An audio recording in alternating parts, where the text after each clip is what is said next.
Jalaluddin, বাংলাদেশের জাতীয় মাছের নাম কি? ইলিশ। হ্যাঁ বেটা, ইলিশ।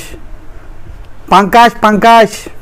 ধরো পায় তুমি বেশি না, আমি ভাবছি ইলিশ। আচ্ছা, ইলিশ। ইলিশ এই বছর খাইস না ইলিশ? ইলিশ আমি উড়াই ফেলা হাই।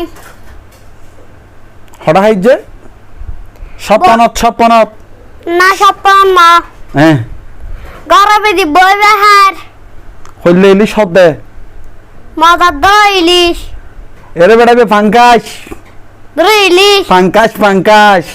ইলিশ। ও নো নো নো, ইলিশ মাছের দাম বাড়তি দে এগুন পাঙ্কাশরে ইলিশ হয় হাবাই দি ইলিশ ইলিশ এটা লাই পাঙ্কাশরে হদ দে ইলিশ।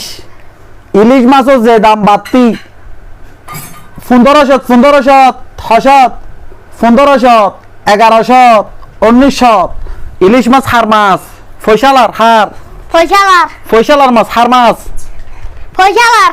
হ্যাঁ গরিপুর মাছ কি মাছ? ফাঙ্কাশ কি ফাঙ্কাশ। কি কাশ ফাঙ্কাশ। কি কাশ ফাঙ্কাশ। ফাঙ্কাশ ওয়া ফাঙ্কাশ ফাঙ্কাশ এটা লাইভ বইউত যেবা আছো মন্ত্রী বই মন্ত্রী যেবা আছো এই দেশের মানুষ ইলিশ খাইনাবারের জাতীয় মাছ দেখি দিবে দে কি কি লেহি দিব দে ফাঙ্কাশ কি ফাঙ্কাশ। ফাঙ্কাশ। আর যদি এনে সম্ভব নয় ইব এখন 50 টিকে ফাঙ্কাশ এখন 200 ইবে প্রয়োজন ইবে তো আরো অস্তা পাইলে ইবের নাম দিবে দে বইউত কি জাতীয় মাছ। কারণ গরিবে যেন খাইতারে, গরিবে যেন খাইতারে।